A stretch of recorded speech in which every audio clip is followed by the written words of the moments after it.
transforming people, I appeal transforming to your cities. conscience Mission this Church afternoon. invite you to Do you want to Gospel become a Transforms useful Life servant at of Barking God? Methodist Church, 39 London Why Road, are Barking, we still Essex. in the Word? Every day that passes by, we are wasting. Every day you are getting closer to the end of your life. When are we going to wake up and begin actively doing something for God? I'm not talking about what we do in the church. Outside the church, the people who needed God the most, they are outside the church.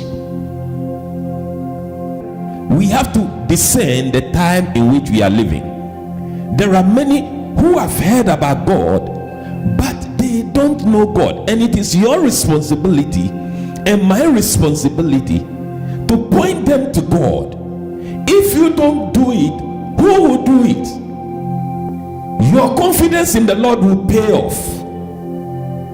Keep on going. I challenge all of you. The level God wants us to walk, that's not what we are walking. God has called us to heal through us. God has called us to work miracles through us.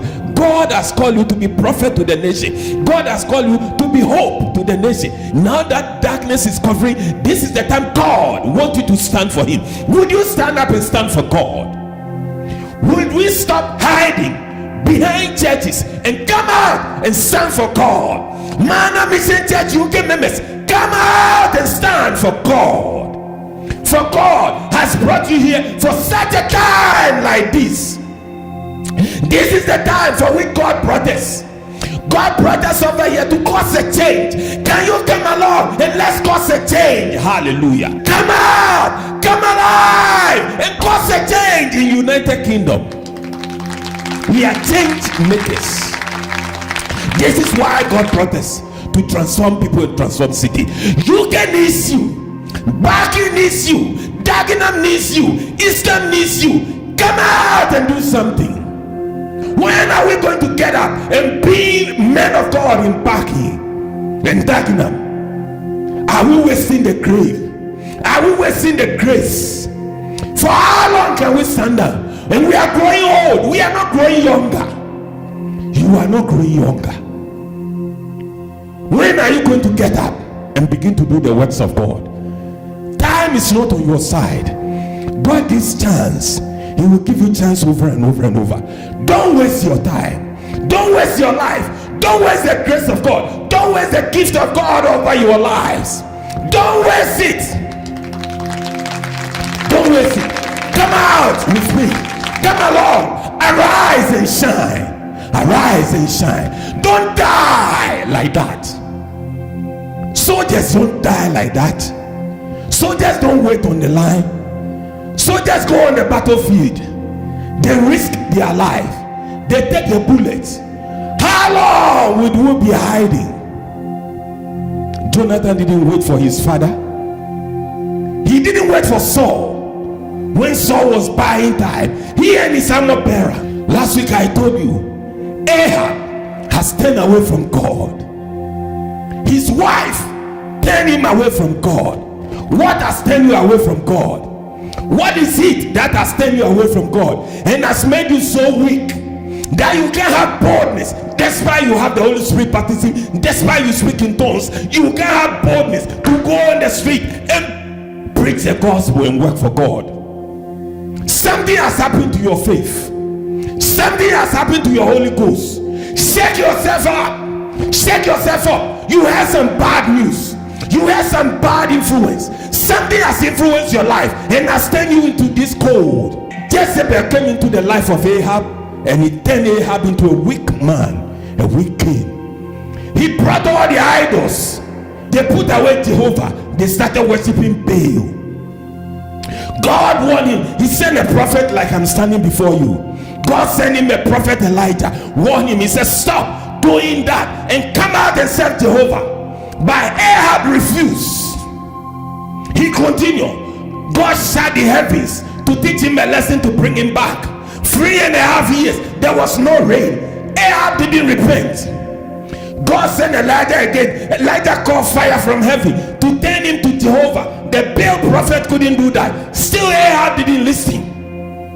And God sent 32 kings against him. 32 kings. plus Ben-Hadad, 33 kings against him. And they demanded, you are holding back. It's not good to hold back. It is forward ever, backward never. When he decided he would not obey God, God released 33 kings against him. And when the kings came, they demanded his wife. It will cost you. If you decide to hold back, it will cost you. Advance. They demanded his wife. He said, bring me your wife, bring me your children, bring me everything in your house. That is what the challenge enemy threw. And he said, I will bring them. Then they said, it's not enough. I will send the people. Everything they will find in your city, they will take it. At that point, he called upon his elders. And the elders said, no, we cannot sit down. Let us go and confront. Let us go and fight. Say, let us go and fight.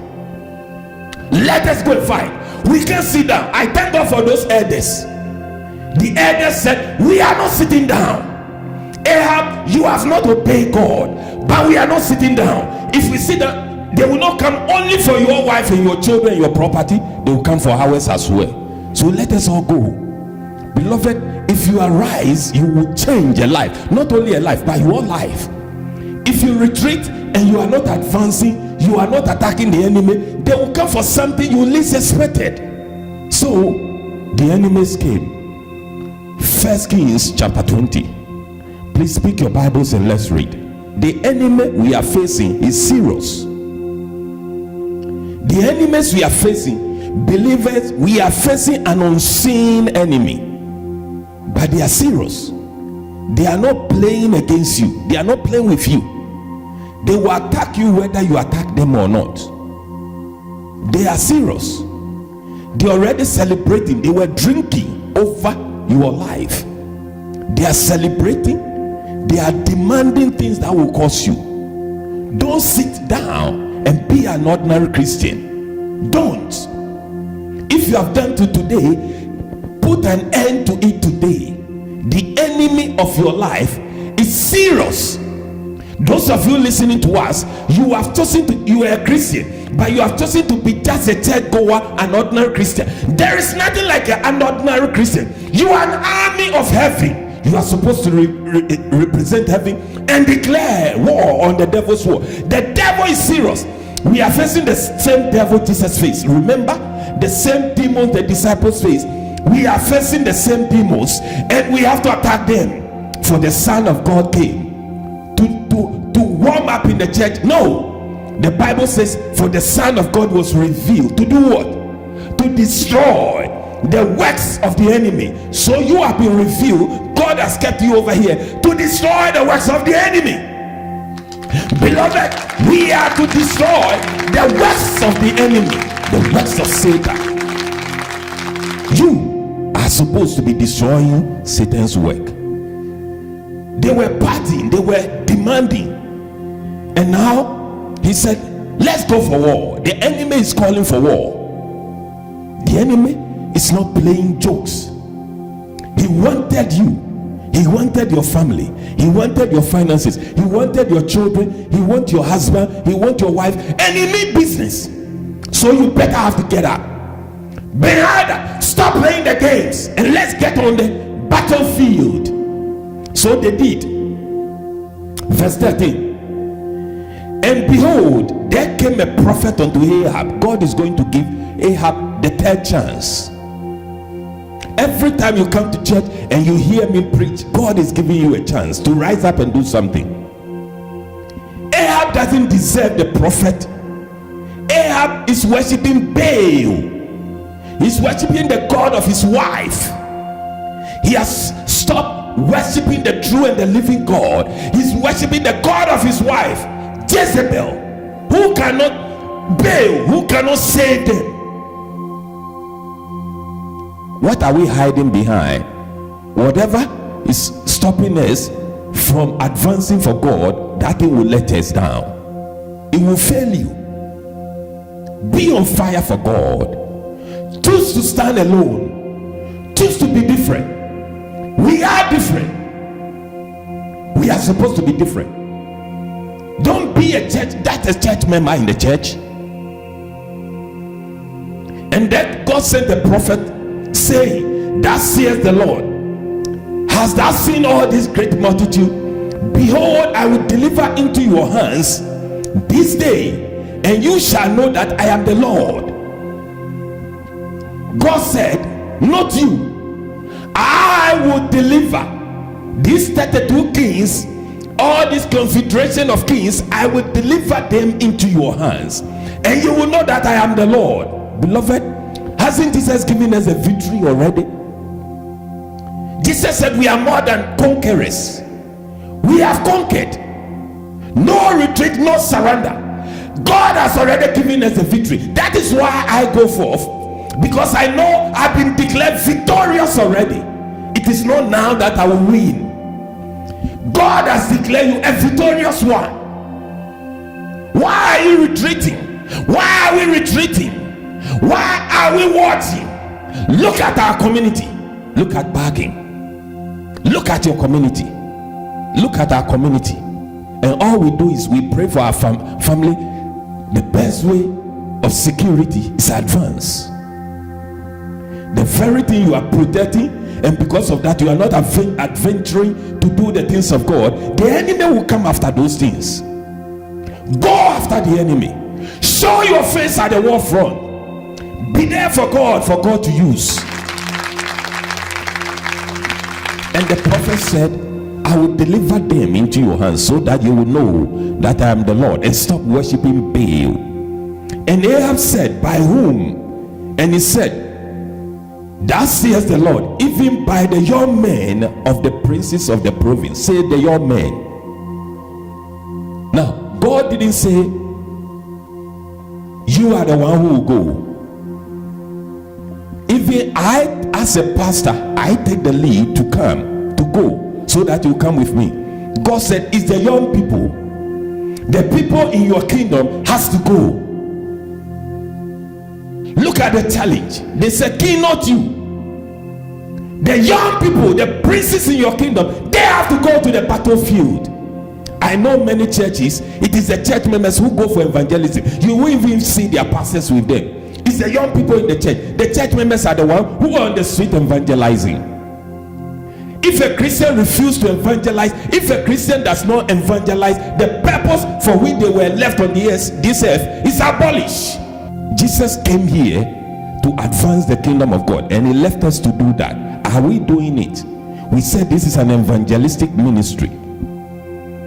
Why have we left this work for our pastor to do, and we are watching like spectators, watching him do it, and nothing breaks our hearts to go even with him or go on our own? Look at the prophet. The prophet said, the young people in your kingdom has to go to the war. Are you reading with me? This is in the Old Testament. There is no hiding place for any Christian. This is Old Testament. The young people have to go. Then he numbered the young men of the princes of the provinces, and they were 232. And after them he numbered all the people, even all the children of Israel, being 7,000.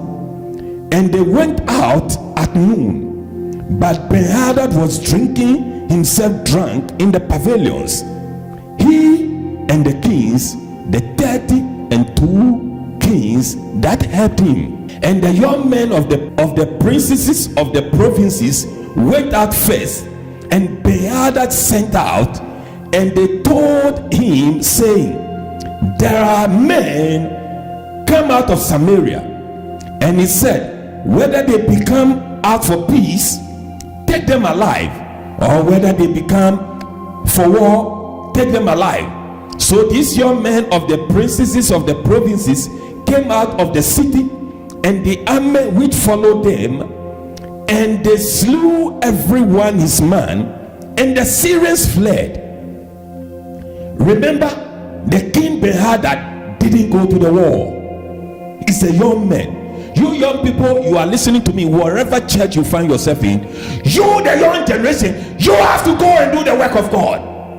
If you are lucky and your pastor is there with you, you are privileged. Follow him. Don't sit down and watch your pastor alone do the work of God. Don't sit down. It's the young who have to do it. If you are privileged and your pastor is leading, be there with him. It's a sign of backslidingness. If your pastor should be doing the work of God and you are not there with him, it's a sign of backslidingness. When the young people went, they won the victory. So these young men of the princesses of the provinces slew everyone his man, and the Syrians fled, and Israel pursued them, and Ben-Hadad the king of Syria escaped on an horse with the horsemen. And the king of Israel went out and smote the horses and chariots and slew the Syrians with a great slaughter. After the youth has conquered, then came the king Ahab, and he finished the rest of the work. But the victory God gave to the young people in the church, he gave to the young people. Young people, you are very important. God is counting on you. You are very important in wherever church you find yourself. God is counting on you. Don't sit there and think you're a child. David was 12 years when he defended his city. Are you defending the cause of God? Are you defending the cause of God? Are you doing something for God? You are more than 12 years now. You are older than David when he took upon himself to defend his country. At age 12, he chose to die for God in defense of his country. What are you risking? Don't count yourself a child. If God is counting on every one of you. Maybe in what church where you fellowship, they will not tell you. God is counting on you. The young people defeated, how many of them? 232 against 33 kings and their soldiers. When you step up with God, God will do a miracle. Hallelujah. When you stand up and you begin this afternoon, somebody need to change. Somebody has to prayerfully change something. Said, I hear what pastor is saying. God, I have failed you and I failed my church. But from today going, I am going to arise and do your work and leave the rest for you. God proved to the king that he's Jehovah. His words haven't changed. Has God changed? Has God changed? Somebody told me, has God changed? Does God want to use you? Yes, he wants to use you. Did these princes, did they know that they are the ones God will use to win the battle? No, they didn't know. But when the prophet spoke and they begin to act in line with the prophetic word, it happened.